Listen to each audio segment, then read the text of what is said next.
Despierta. ¿Sabes qué día es hoy? Vas a transformar al mundo haciendo lo que amas. Vas a cambiar las reglas del juego. Vas a mover a otros. Busca, crea, innova, vuela. El mundo te espera. Transfórmalo. Hazlo, UPAEP. All right, so we'll see how energetic and moving around I tend to be if I want to sit, but sometimes when the topics are going to be a little depressing, it's a little better to move. So thank you all for being here.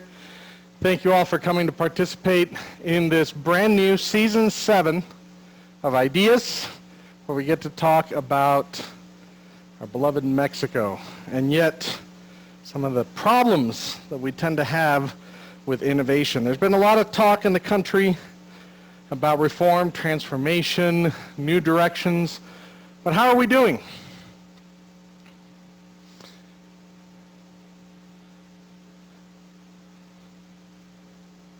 All right. How we're doing is not good.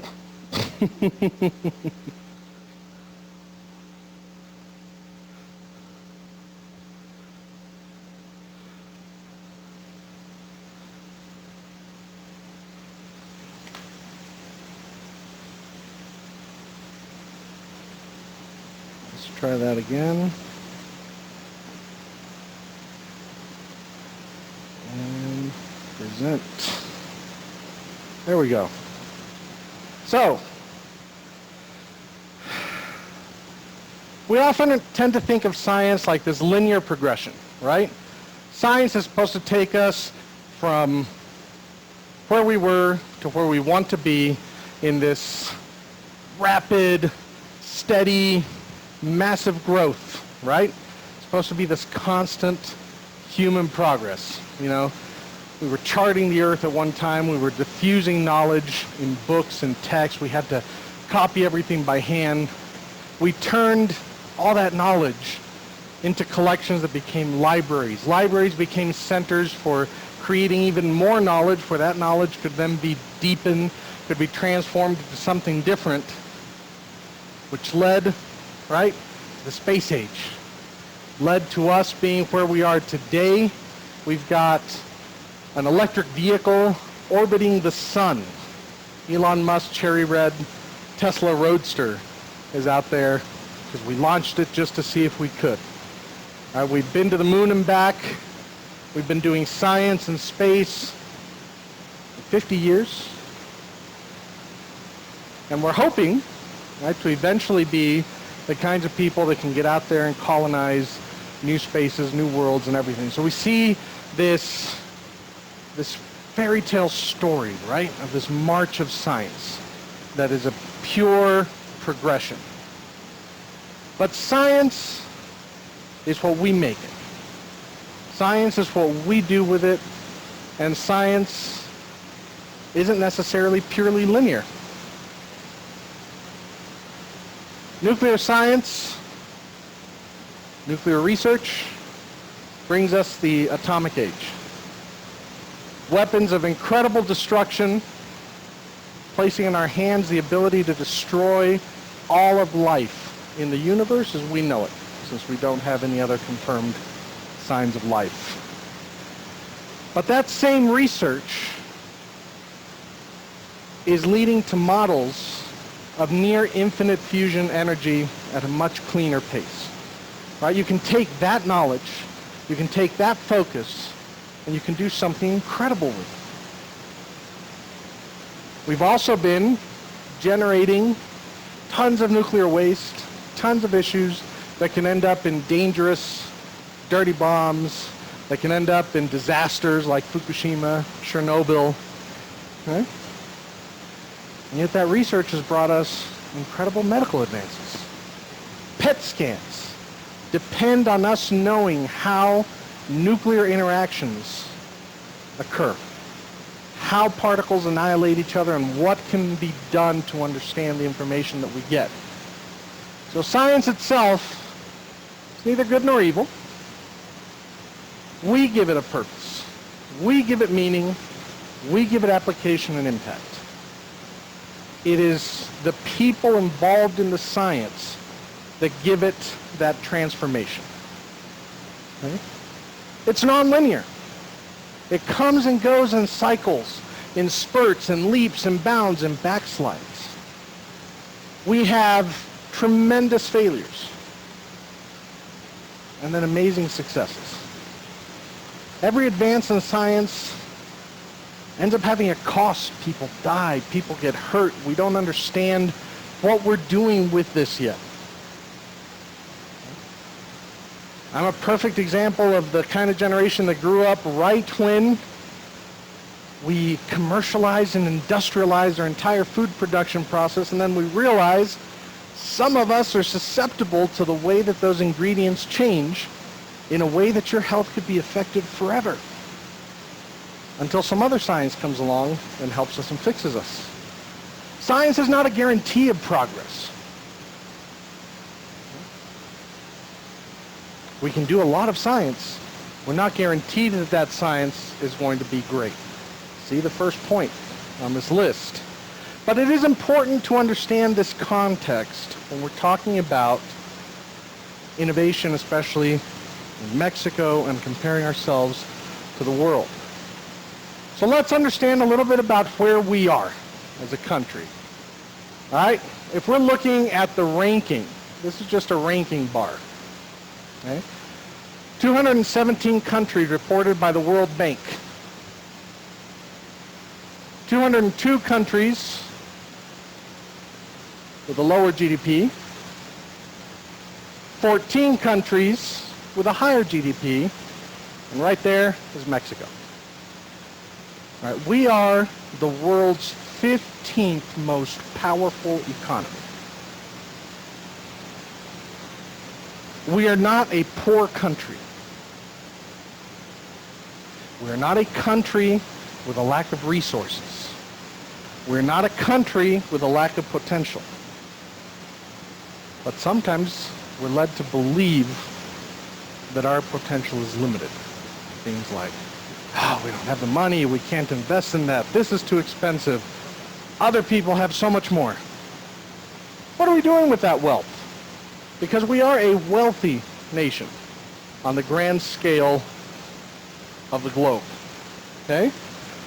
Well, there's a lot of ways that we could look at that. I mean, we could turn this into a social sciences seminar and spend the next 3 weeks talking about inequality, income, economics, macro and microeconomics, competitiveness. We're not going to do that since I'm not one of those people. We're talking about innovation, right? There's a metric that talks about how we invest some of that money and what that means to the culture of innovation we're creating in the country. Okay? The World Bank calculates this interesting statistic. It is the number of researchers actively engaged in the work of R&D, research and development, per million citizens. Okay? So that is an indicator of how your country is spending its wealth to create more wealth, wellness, prosperity, greater good. Okay? And we can use it as a proxy. It's not direct, but it's a proxy for understanding the level of investment that we have in science, engineering, and innovation in this country. So let's take a look at what we're doing with that wealth. The world average for the World Bank is 1,459 people should be involved in research and development per million citizens. Now, we're a member of the top 15 countries with GDP. So the average of our 14 other peers is much higher than the world average, which should not be a surprise, right? We're looking at the wealthiest countries on the planet. About 3,465 per million. We're also a member of the OECD, or OCDE, depending on which country we're talking and which language we're using, right? But these are the wealthiest nations in the world, and it's more than those 15. It's 50 or 60 nations. And again, the wealthiest nations in the world average about 3,800 researchers per million. Latin America, as a whole, is 550. The World Bank classifies countries as low and middle income, middle and high income. Okay? So if we look at the band of low and middle income around the world, it's 620 per million. So given that context, where would you expect Mexico to be? We are the 15th wealthiest country on the planet. This is our context. Where do you expect us to be?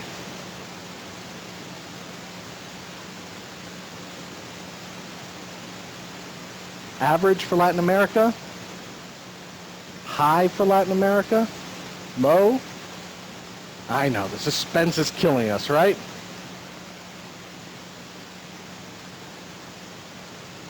We are at 244 researchers per million. Do you know what? Sometimes the raw numbers like that don't do us justice. Let's look at our peer group, right? The 15 wealthiest nations. What happens when we calculate the percentile rank? Because again, the world's wealth is distributed weirdly, okay? So maybe it's more of a percentile thing, right? Maybe even if we are in the top 15, by the time you get to that 15th, the percentiles are all off. Well, this is the worldwide percentile for researchers in R&D, including the top 15 countries. India is the world's 7th economy. Okay. Let's just go ahead and highlight that for you. India and Mexico hover around 20 to 24th percentile. 75, 76 to 80% of the countries in this world have a greater share of researchers in R&D per million than Mexico does. And we're a top-tier economy. Okay? Now, our outlier status within this peer group, that in and of itself worries me. What are we going to do to create the conditions for that next generation that will change that? But there are other ways to be worried as well. What about the trend over time? Right? Let's at least hope that we're improving, that we're changing, that we're working to build a better country together. So we did that for a while. We were pretty stagnant for years. And then we nearly doubled by 2004-ish, the number of researchers. We hit about 405. Then we leveled off and plateaued and then crashed by 2013. Okay? We have erased all gains over the past 18 years. Also notice the year 2013 is not exactly the most recent year in memory.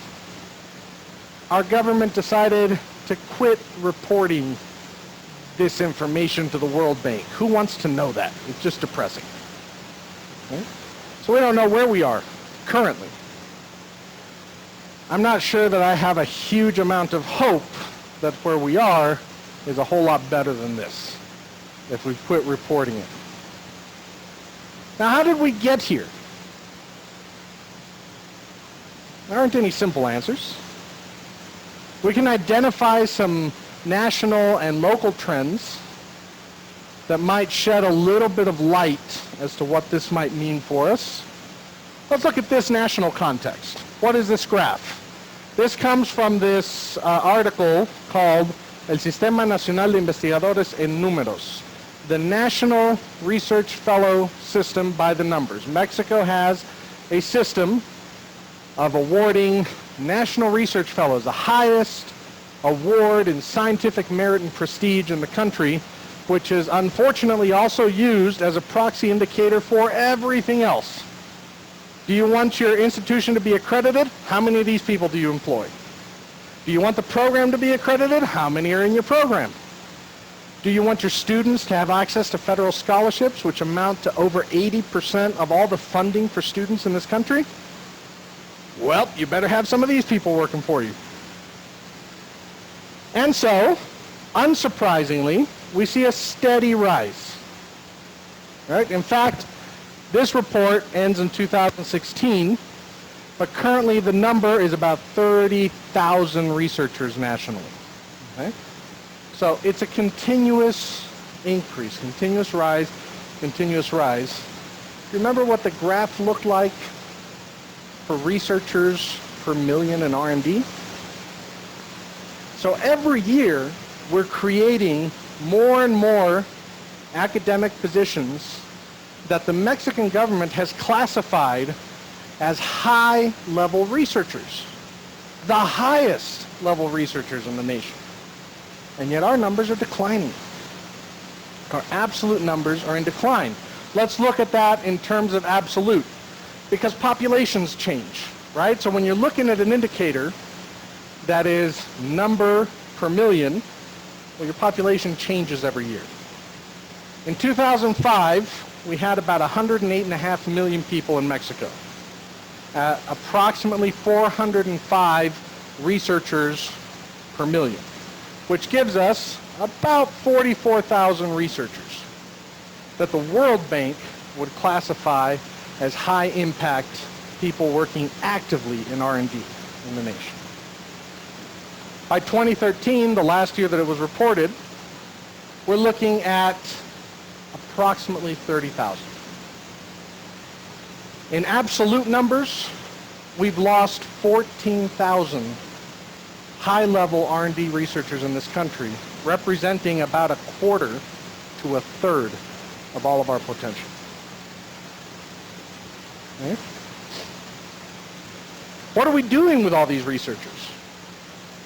What is the context in which we can measure some of this effectiveness? And this information that we're about to see, we've talked about since 2017, but it continues to matter, and it continues to be important.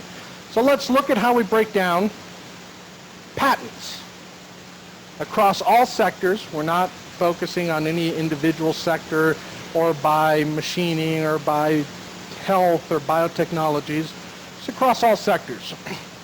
These triangles are scaled to the area. Okay? In 2016, China surpassed the 1 million per year mark. Now, there's a lot of people that argue, and probably rightly so, a lot of China's internal protection is simply, I'm real glad you built that in our country, let me go ahead and make a patent for my own. Okay? There's a lot of international debate over China's patent policies, but they are at over 1 million. So let's look at somewhere lower down the rung. 590,000 in 2015 for the United States. Currently, it's closer to 750,000, if I'm remembering my numbers correctly. Don't quote me. That's off the top of my head. The number 4 innovator on the planet, Korea. 240,000. Korea, a country with less than half of our population. Korea, a country that in 1980 was our absolute peer across every measurable indicator. Economy, industry, productivity, corruption. And yet from 1980 to now, this is Korea. Mexico, patents by non-Mexicans. These are companies protecting their products in Mexico. Saying, I want to sell my phone, I want to sell my TV, I need it patented so that nobody else can clone it. So then the question is, from our 30,000 National Research Fellows, or SNIs, our 30,000 people working in R&D, what did Mexico produce? roughly 1,500. Now these are patent filings. They are not patents. If you look at countries like Israel, you can't really track these numbers year to year easily. You could, but it'd be way too much of a statistical problem. But Israel, on a year-to-year basis, they're awarded about half as many patents as they apply for. All right, so you're applying for roughly 2 patents for every 1 that the Israel Patent Office provides. In Mexico, that number is closer to 7 to 1. So you can expect that year, it was more like 200 awarded patents across all of Mexico. We're the 15th wealthiest country on the planet.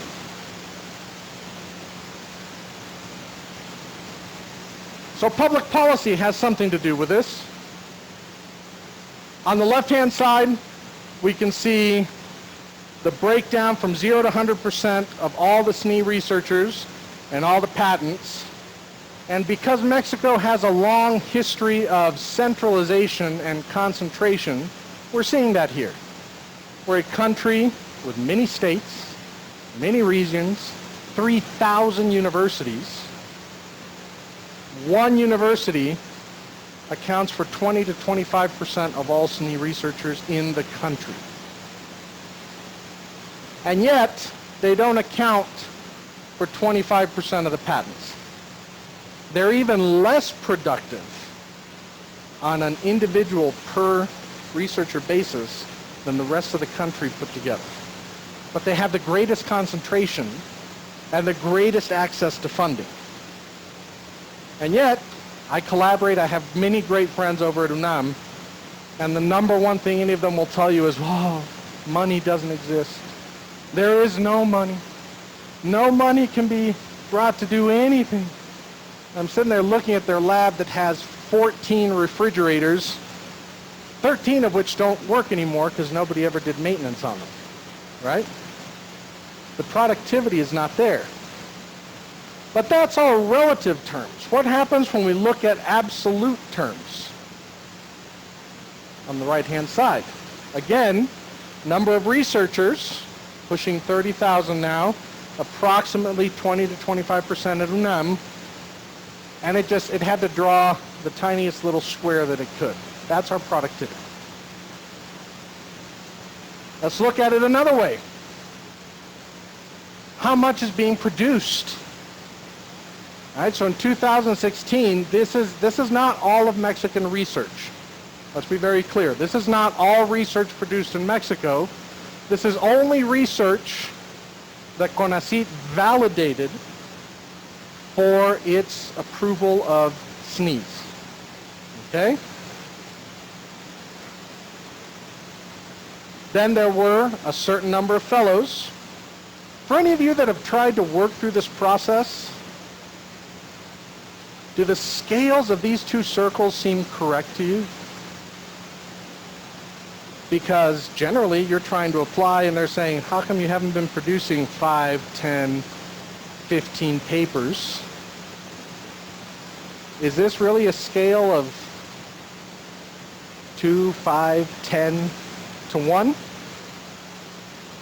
No.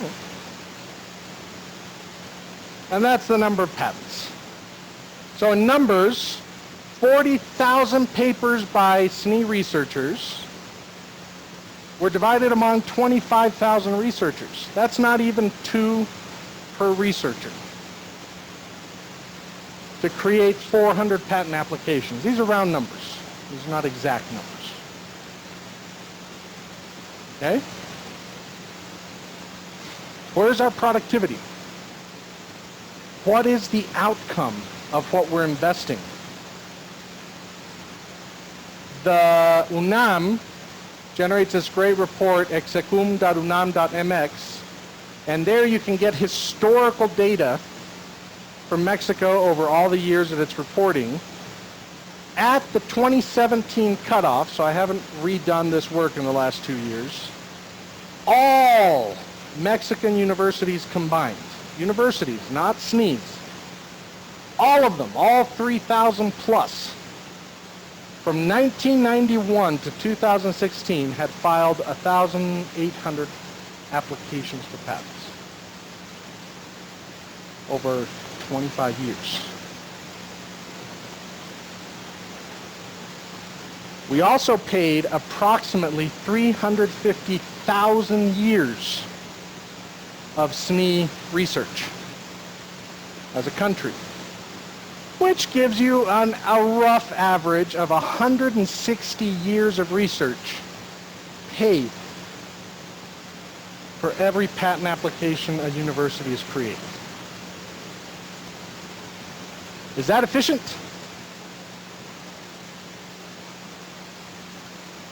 Every single year, the number of SNI researchers has increased. That means that every year, Mexico's producing more SNI-worthy research, more papers, more articles, more research, more funding, more students that are qualified to be considered among CONACYT's highest levels of achievement. And yet, in an international context and in absolute terms, the number of people in this country that are actively involved in R&D has declined.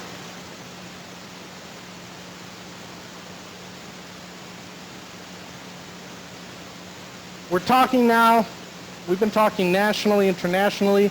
Let's try and get a little more local with our work.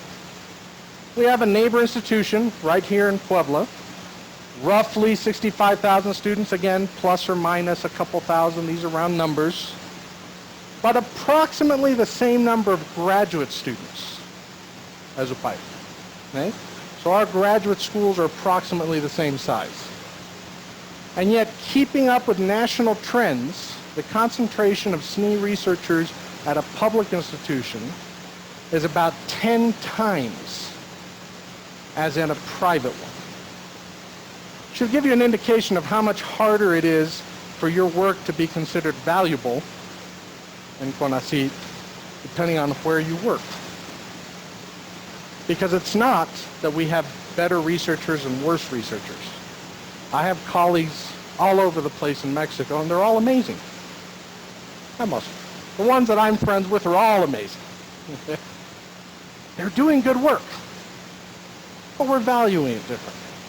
Okay? UPAEP has filed approximately 200 patent applications, and 18 had been approved in the 2014 to 17 cycle. They wrote a newspaper article about that, and they released this information because along with that success, they had 3 technology transfer applications, and one this year, just a month ago, the first one in their history transferred to a private industry to actually create, a product in private industry. They are the 3rd leading university in the country to do this.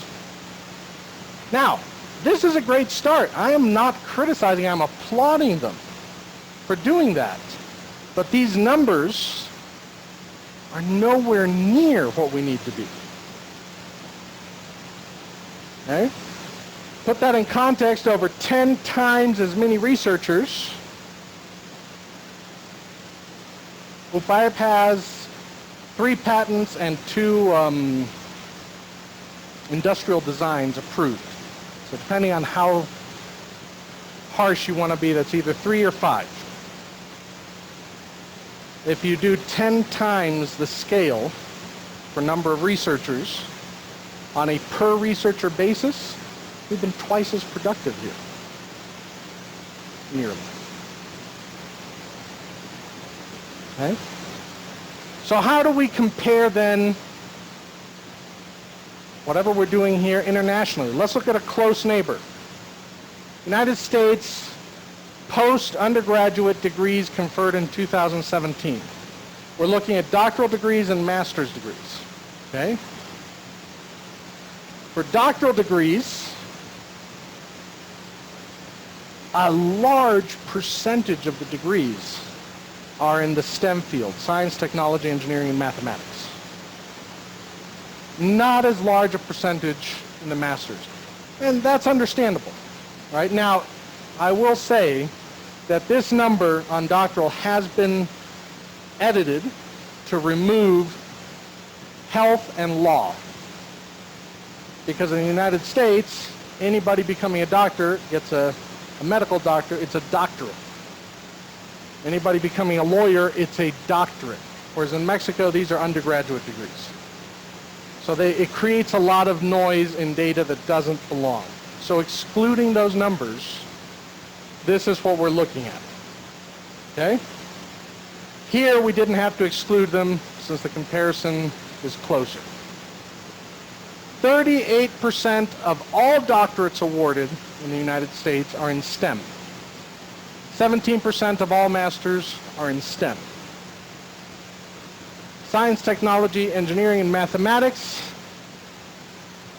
Now, this is the comparison between doctoral and masters only on STEM, only in absolute numbers, and it's roughly a 1-to-2 ratio.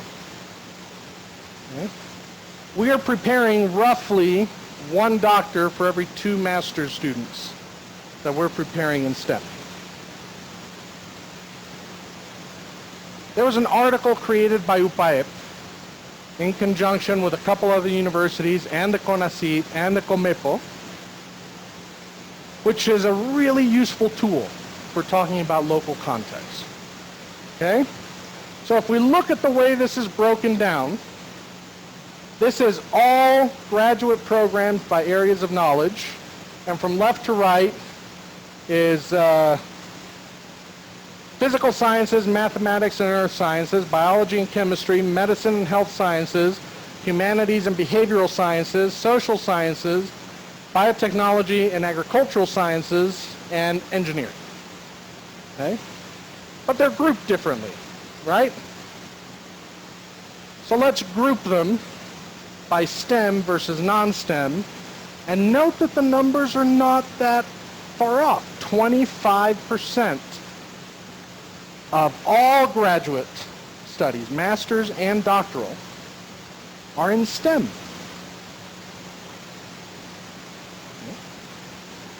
That number is not that different. It's not that we're not training enough people relative to what we're doing. It's not that we need many more engineers than we ever had. It's not that we need to triple or quadruple what we're doing relative to the other education. I think we need to increase the number of people that are in education. A number I didn't put up here, I didn't have the time to finish getting the graph. I believe it's the World Bank and UNESCO. They calculate the percentage of people that attain a tertiary education degree. Undergraduate, master's, specialty, doctorate, postdoc. Countries like Korea, from ages 25 to 60 years old, it's approximately like 38% of the population has either a college degree or a graduate degree or a post, graduate degree of some sort. Mexico, it's 20%. Okay, so we have a lot of room to grow. We could double the number of students attending all education. We don't have to change the percentages, we don't have to change the mix. We do have to change the number of students we're attracting into this. Okay? Now, with these students that we're bringing in, and with this work that we're doing, how effective are we being? Again, this is purely a local context. This is only for the region, including these states: Guerrero, Hidalgo, State of Mexico, Morelos, Puebla, Querétaro, Tlaxcala, and the average for the whole central southern region. The question that they asked in this report, again, the same report UPAEP generated for the COMEPO, number of graduate programs, or percentage of graduate programs that generate some kind of tech transfer per area. From left to right, the bars are never, almost never, sometimes. And then on the right-hand side, almost always and always. Look at the percentages for never.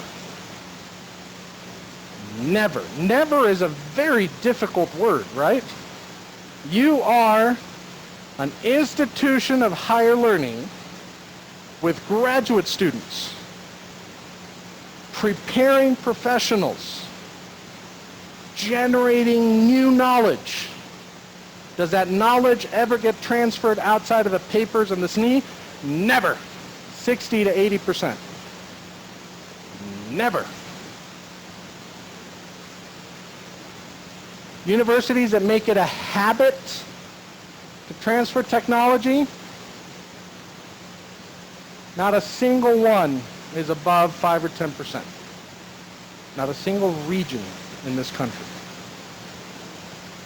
Room for improvement. But we were talking about a crisis in innovation. This is our future. What we're doing here is where Mexico is going to be in 20 or 30 years. These are the cauldrons where those new technologies and companies and futures are going to be created and generated. Never. Okay? We are the 15th greatest economy in the world. So the problem is not a lack of economic power. We're wealthy. Relative to the planet, we're an extremely wealthy nation. We produce a competitive mix of students. We really do. They're good. It's not a lack of talent. We produce a lot of research. Mountains of research and papers and publications and journal articles and books and books and books and books, depending on the science. It's not a lack of our scientific ability. And around the world, Mexican researchers are highly competitive and competent. They're very much sought after, as long as you're not in Mexico. If you're not in Mexico, and being a Mexican researcher, that's a good thing. You're in Mexico and you're a Mexican researcher, did you study somewhere else? Oh, I'm sorry, you studied only here? Oh.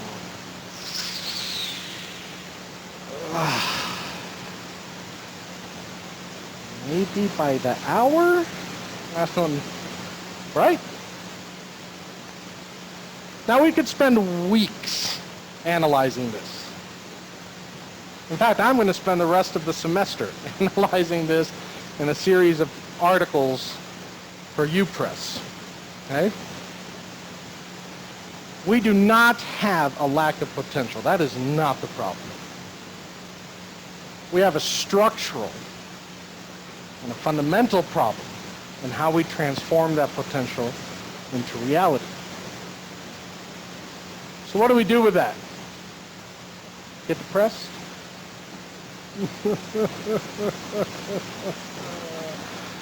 I'm done. Bring the tequila. Let's go cry in a corner somewhere. All right? Is this what has to go through our minds? Doubt, pessimism, disgust, anger, frustration. One of the things I like to point out is anytime you're talking about this kind of issue, all I see is potential. The more room you have to improve, the bigger that ability to change that potential is. So away with that. There's always hope. There's a light at the end of that tunnel. Not like my beloved Metallica when it turns out that the light at the end of the tunnel is just a freight train coming your way. That's not what we're talking about here. Real light, real hope. But true change requires a profound transformation of the way science and technology is handled in Mexico. Not a little one, not a change of the director of CONACYT, not a let's rewrite the way this law is on these 4 things and we're good to go. The control and promotion of science must be de-federalized. Right now, how many things depend on a federal or state approval? You can't even run a program without a state or a federal approval, right? You need to submit your programs for government approval to follow certain patterns established by the government. Not by accreditation boards, not by international standards, but by what the current Minister of Education thought was a really cool book he read in grad school. Okay? Incentives must become more diverse. Again, what is the primary incentive at a university? Have more SNIs. I need them. I need them for accrediting. I need them for PNPC. I need them to do this. I need them to do that. And they become the cornerstone of every measure. Everything.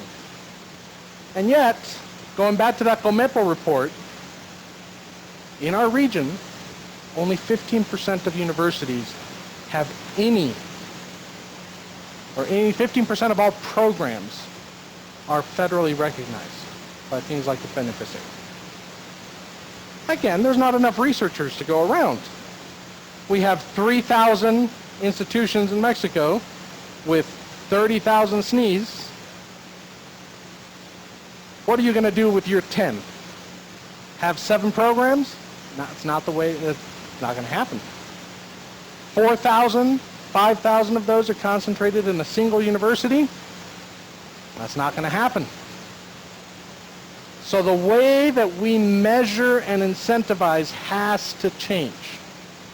We have to defederalize it. Science needs to quit being a circular, self-serving cycle. Now, when I say this, and I've said this standing in a conference room at UNAM, and then I almost didn't make it out alive, right? There were at least a few people there just let me talk. I'm not criticizing the fact that individuals have to live like this. I'm criticizing the system that leaves us there. If you're an individual working in science, technology, education in Mexico, the primary measure of your success will be to be a SNI. So everything you do has to support that. You're not here to create a next generation of students that will found Mexico's Google or Amazon. You're here to keep that SNI. Because if you lose it, your university's numbers go down. If your university's numbers go down, enrollment goes down. If enrollment goes down, nobody has a job.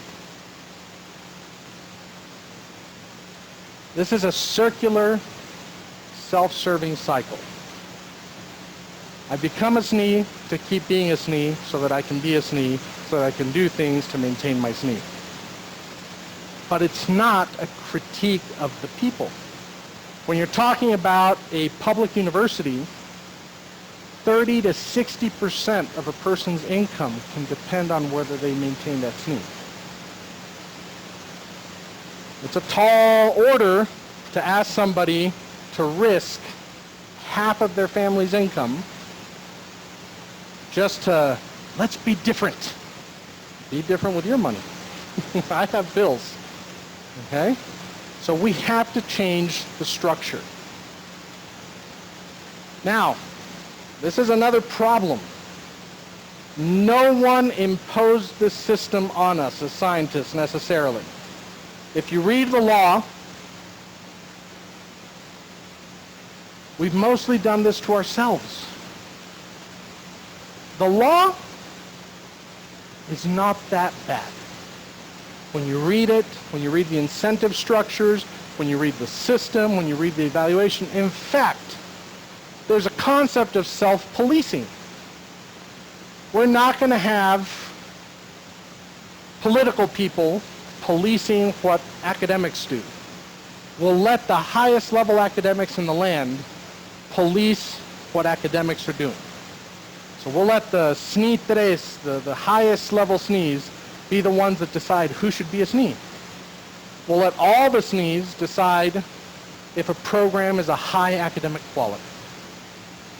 We'll let all of those programs decide how they're going to operate these scholarships. And yet we have collectively imposed upon ourselves these bad standards. When we police ourselves, it sounds like a good idea until that policing becomes, you haven't put my articles in your 7 students' thesis enough. I'm not sure I can pass your students. Because I need those numbers. I have been in doctoral, thankfully not here, but I've been in doctoral committee meetings where the researchers, as a group, told the student that he was going to fail because his work did not cite their personal work enough. Okay? We're policing ourselves into this mess. Instead of seeking ways to grow and promote growth for the country, we seem to be exploiting the system for our individual needs, which also includes institutions. Right? An institution is happy as long as it has a bunch of SNIs.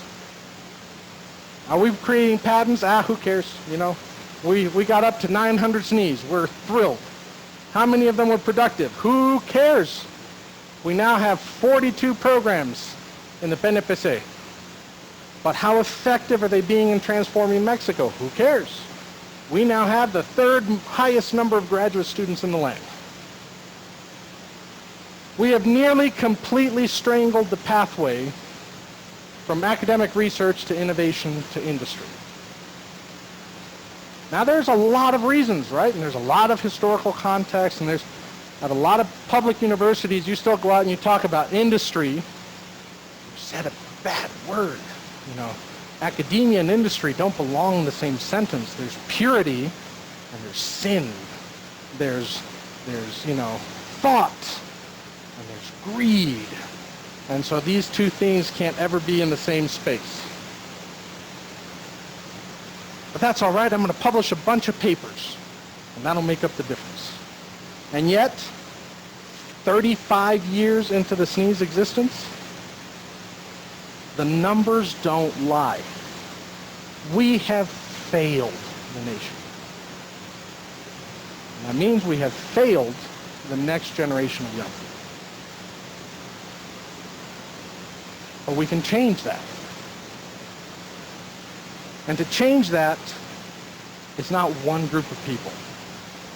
Individually, we must be better citizen scientists, thinking of our science and our nation, thinking of our work and our students, thinking of the people we serve and the reason we serve them. We must demand change from our national financing incentives and accrediting habits. In other words, we must decentralize the process and defederalize it. We must make our institutions the crucibles in which Mexico's next industrial revolution will take hold and spread across the country like a wildfire it can. To date, in the United States, the #1 cauldron for startups remains the universities. Then those startups go to places like Silicon Valley or the new Silicon Valley of the Midwest and Kansas City, and they become the next $100 million industry. But it's still happening at universities. It will take absolutely everyone There is not a person listening to this here or participating in the system that it will not involve.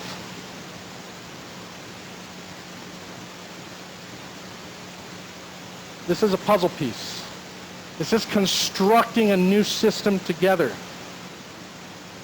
It will involve the government being proactive, deciding that something different needs to happen. It requires industry to demand that of universities and the government. That was a big part of the Korean transformation. Industry said, government universities, you prepare me the next generation of best students, and I'll build them the jobs. Society is going to have to be an active participant in requiring more. What are we doing with our expectations? The national average wage in Mexico is 5,500 pesos a month. $275 a month. We're the 15th wealthiest country on the planet. Somebody with a master's degree might make 10.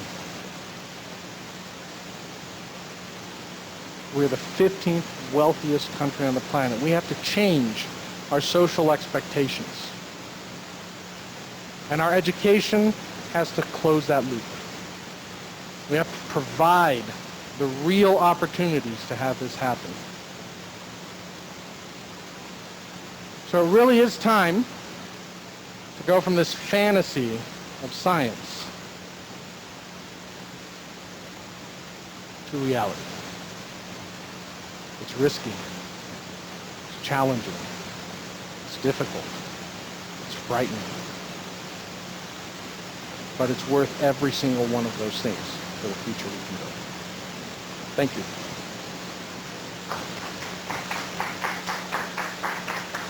Do we have any questions? Any need for directions to the nearest bar and place that we can just be sad for a while? We can do better.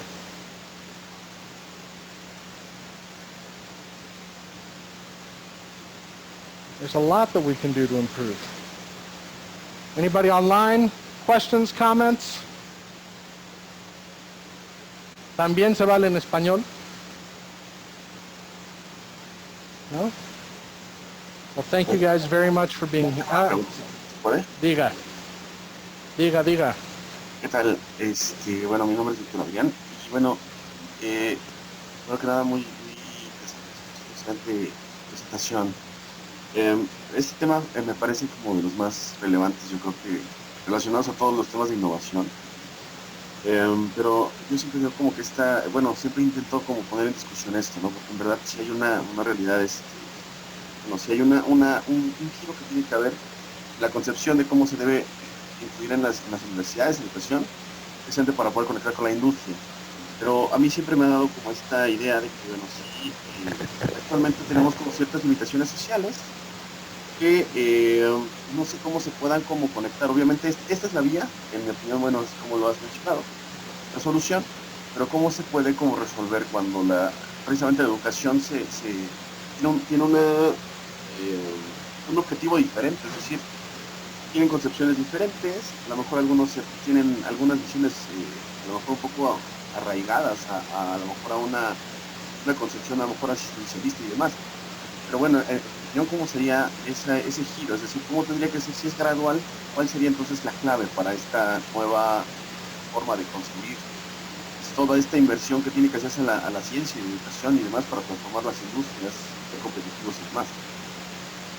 Esa es una pregunta muy compleja y la verdad tienes mucha razón en tener esa preocupación. Just so that we can continue to be clear with this recording, how is it, so if I understand correctly, you're asking how is it that with so many different interests, with so many conflicting interests and degrees of involvement, with so many conflicts of interest even, can we really begin to have the conversations to create this transformation? And there's no easy place to start. It's such a complex and dense web of cause and effect, of interests, of things that are affecting all of this, that there's not going to be one easy place. It's not as simple as we're going to have an election and I'm going to select somebody else and then they'll fix everything for us. It is a more difficult process that involves an informed citizenry. It's not until people stand up and start demanding for themselves a better country with practical results, but on a large scale, that things really start to take on a weight of their own. An informed citizenry makes or breaks the future.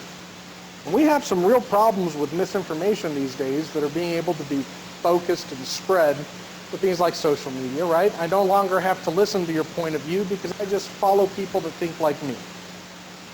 So we're really going to have to bear down on this problem of how we get a more effectively informed citizenry that understands what's at stake for them, for their children, for their future, for their country. And then, I mean, at the end of the day, we're all citizens, right? The ones that are working in academia, the ones that are monitoring academia, the ones that are in government, we're all a part of that unified culture. It was Thomas Jefferson who once said that if he had to pick between, because he thought newspapers were kind of a pain and they often, you know, even back then, fake news and yellow journalism and a lot of these problems, he said, but if I had to pick between a country with government but no newspapers or a country with newspapers but no government, I would pick the second one. Because at the end of the day, there's nothing worse than having the citizenry just be compliant, accepting of the fate which has befallen them. And I think that's one of the problems we tend to face. We are a citizenry that has grown accustomed to hierarchy. Whoever's above me has the right to tell me what to do, and I have to be afraid to have a countering point of view. Thank you for your question. Yes. Gracias. Anybody else? All right. Well, thank you guys so much. Thank you everybody for being here. We look forward to having you here next week, and don't forget to put in your own proposals to participate in ideas. Have a great one. Despierta. ¿Sabes qué día es hoy? Vas a transformar al mundo haciendo lo que amas. Vas a cambiar las reglas del juego. Vas a mover a otros. Busca, crea, innova, vuela. El mundo te espera. Transfórmalo. Hazlo, UPAEP.